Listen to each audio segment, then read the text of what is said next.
Jai Hind, one and all. The next topic we are going to study grouping of identical cells. सारे cell जो यहाँ लगाए गए हैं, सारे के सारे सेल्स आपके आइडेंटिकल नेचर के हैं. ओके, चाहे हम इस डायग्राम की बात करें, चाहे हम इस डायग्राम की बात करें.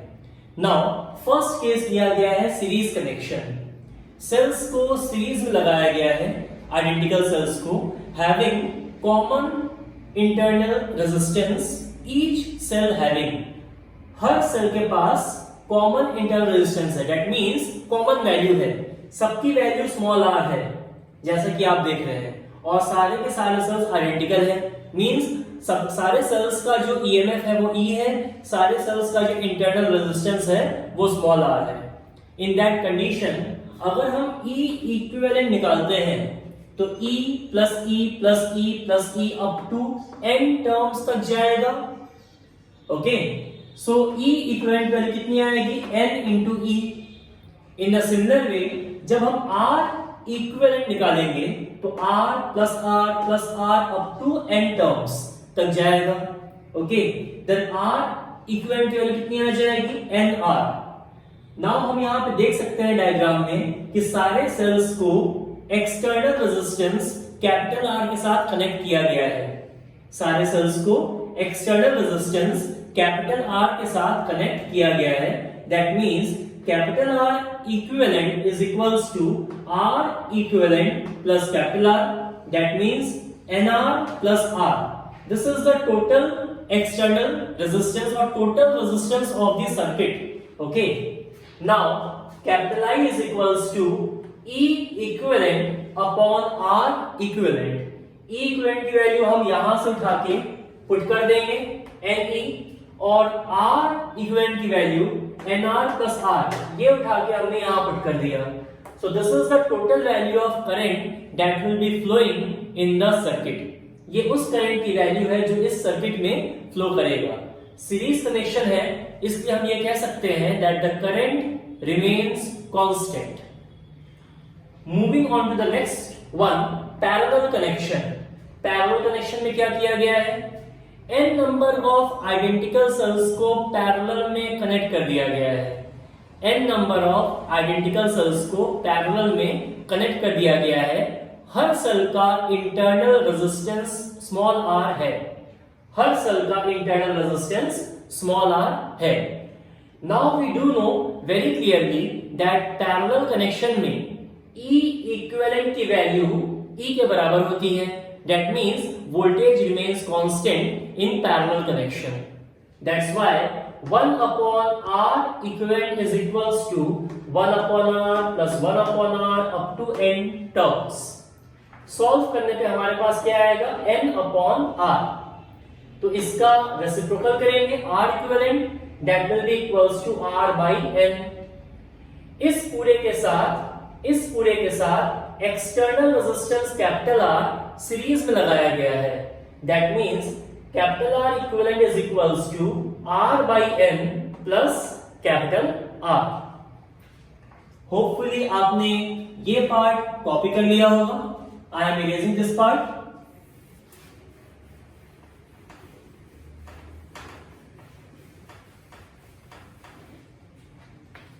Hence, I will be equals to E equivalent upon R equivalent again. The value will be E upon R by N plus R. On solving, हमें क्या मिलेगा? E N upon R plus NR. This is the value of total current I through the circuit. NE upon R plus NR. This is the total current through the circuit. अब हमारे पास एक question आ सकता है कि अगर हम series और parallel को मिक्स कर दें, अगर हम सीरीज और पैरेलल को मिक्स कर दें तो हमारे पास कैसा सर्किट बनेगा. Therefore, I am going to erase this part also. इस पार्ट को हम इरेज कर रहे हैं.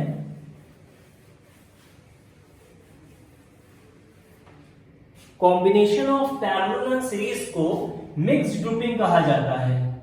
Combination of parallel and series को मिक्स्ड ग्रुपिंग कहा जाता है। Am I clear? इसका डायग्राम कैसा बनेगा देखिए, ये आपके पैरेलल सीरीज में आइडेंटिकल सेल्स कनेक्टेड है। Now again n number of cells are connected in parallel.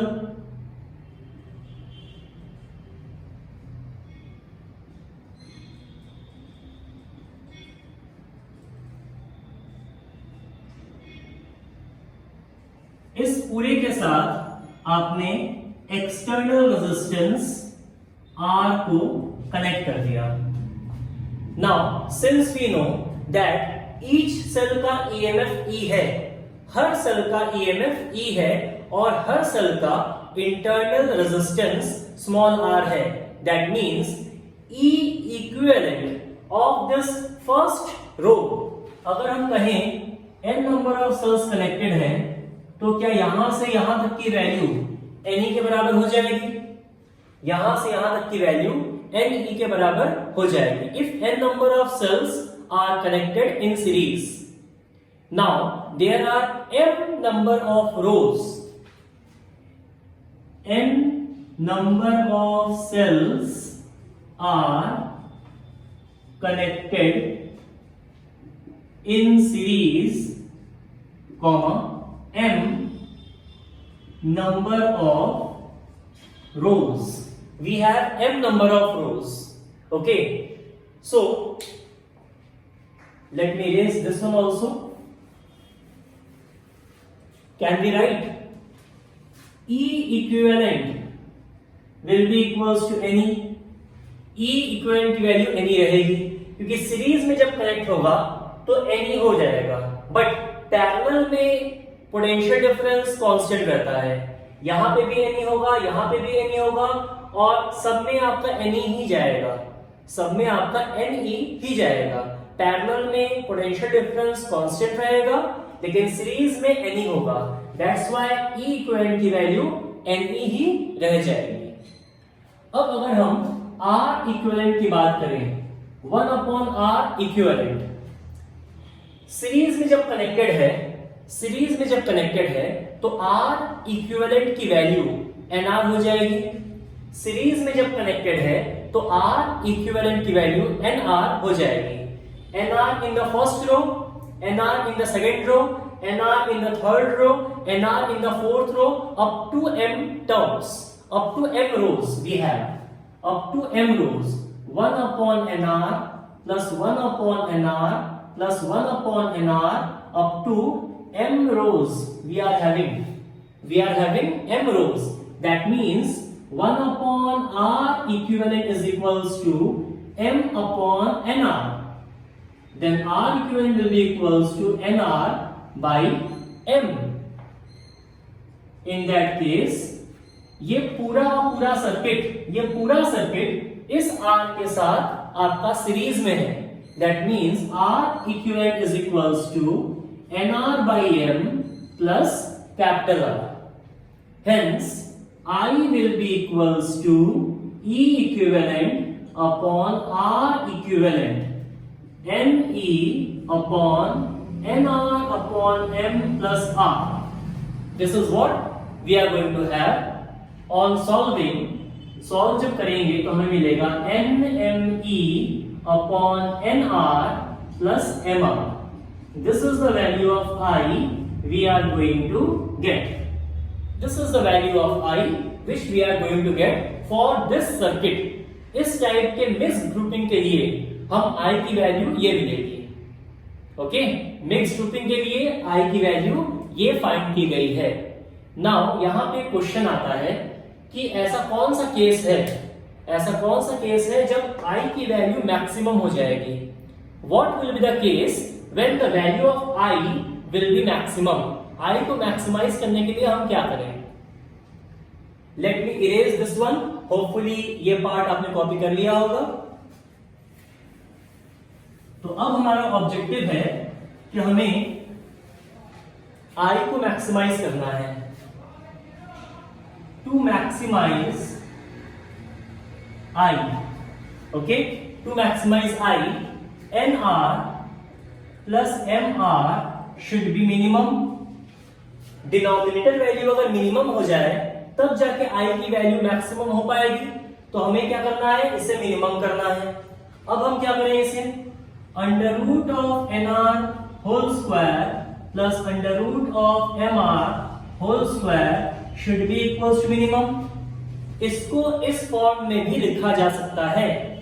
Now under root of N R whole square plus under root of M R whole square plus 2 under root N R under root M R minus 2 under root N R under root M R equals to minimum.